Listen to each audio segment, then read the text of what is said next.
A year ago, I was a 390 pounds air traffic dispatcher who spent his entire shift glued to a radar monitor, completely destroying his body from a desk.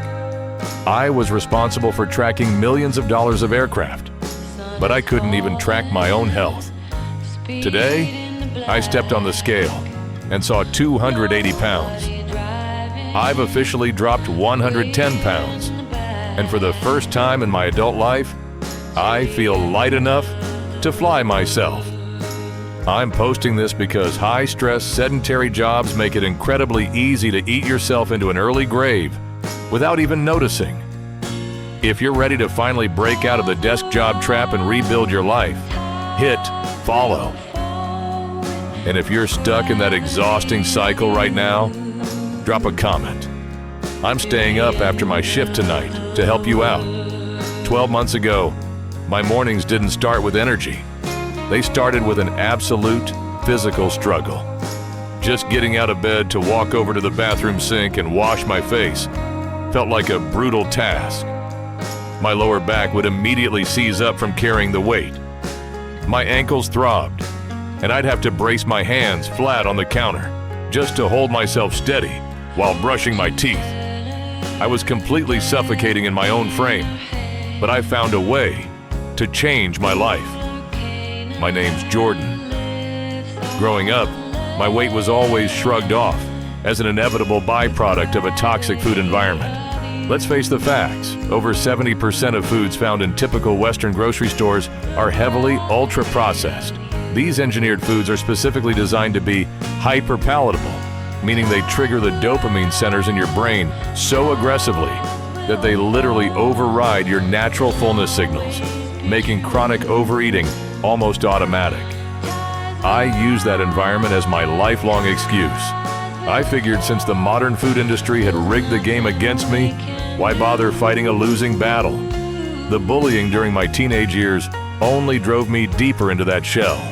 In high school, kids would nickname me the Blimp and mockingly clear the halls when I walked through.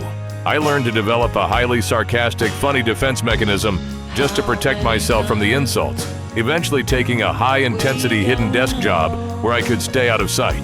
But behind that desk, I was completely falling apart.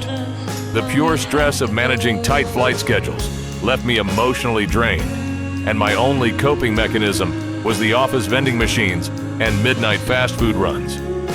I became a professional at stealth eating. I'd buy 2 large pizzas under the guise of sharing with the night crew, but I'd eat almost all of it alone in the dark break room, hiding the greasy boxes at the very bottom of the dumpster so my coworkers wouldn't see. The worse my body ached from sitting for 12 hours straight, the more stressed I got, and the more I ate. It was a vicious loop that left me exhausted, heavy, and watching my own 20s pass by from a rolling chair. My rock bottom didn't happen during a health scare or a doctor's visit. It happened at 3 a.m. during a high-stakes weather redirect. I went to lean back in my heavy-duty mesh office chair to reach for a secondary radio, and the hydraulic cylinder completely snapped. The metal cylinder punctured right through the base, sending me crashing hard onto the floor in front of the entire control room. The absolute dead silence that followed was deafening.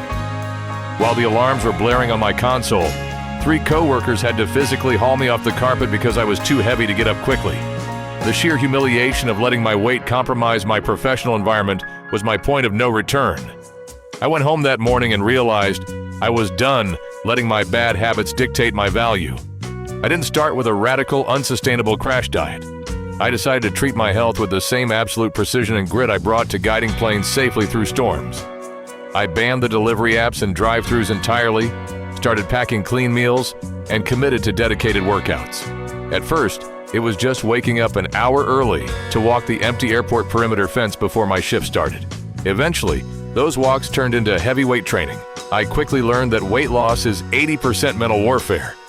It's about forcing your brain to handle daily stress and exhaustion with discipline, instead of a fast food wrapper. It took a level of raw perseverance I didn't know I possessed, but I kept showing up for myself, day after day. I'm 110 pounds down. I can sit in any standard chair with room to spare. And I finally look in the mirror and respect the man looking back. This journey is far from over. Hit subscribe, follow the progress, and let's keep pushing forward. Seriously, drop a comment below if you're stuck in that loop of hiding and feel like your weight is a mountain you can't climb. I'll be checking my phone between monitoring flight patterns tonight to reply and help you take that first step. Let's get to work.